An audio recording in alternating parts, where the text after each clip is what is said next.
बिस्मिल्लाहिर्रहमानिर्रहीम।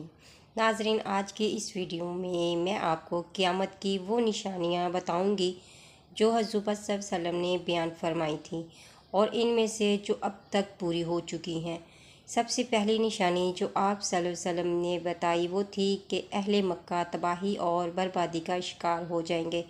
तो ये निशानी हमने 2023 में मक्का में आने वाले तूफ़ान और सैलाब इससे पूरी होती हुई देख चुके हैं कि किस तरह मक्का में सैलाब आया और हर चीज़ कागज़ की हवा में उड़ती हुई नज़र आ रही थी।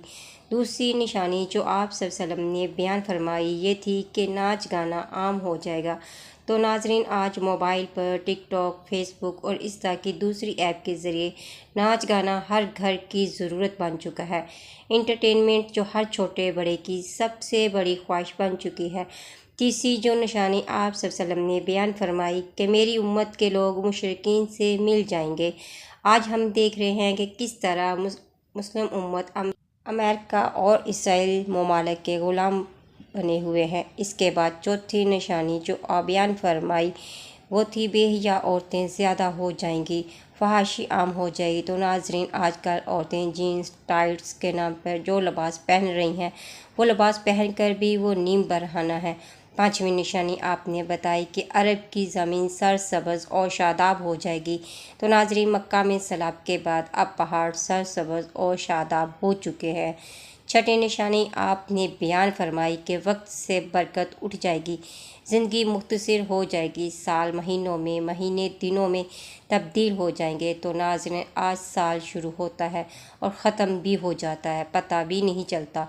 वो इंसान जिससे हम सुबह बातें कर रहे होते हैं, रात तक वो मन्नो मिट्टी तले दफन हो चुका होता है। सातवीं निशानी आपने बयान फरमाई कि बड़ी बड़ी इमारतें तामीर की जाएंगी। तो सबसे बड़ी इमारत दुबई में बुर्ज खलीफा है। अब इसके मुकाबले में और भी बड़ी इमारत तामीर की जा रही हैं। आठवीं निशानी आप सल्लल्लाहु अलैहि वसल्लम ने बयान फरमाई कि औलाद वालिदैन का एहतराम करना छोड़ देगी, यहाँ तक कि वो इनको बोझ समझना शुरू हो जाएंगे। तो नाजरीन, आज ओल्ड होम इस निशानी को भी पूरा कर चुके हैं। ये वो चंद निशानियां हैं जो आपने हमें बयान फरमाई और फरमाया ये निशानियां तुम पूरी होती हुई देखो तो समझ जाना क़यामत का वक्त बहुत करीब है। दुआ गो हूँ खुदा हम सबको अमाल सालिया की तौफीक दे। आमीन।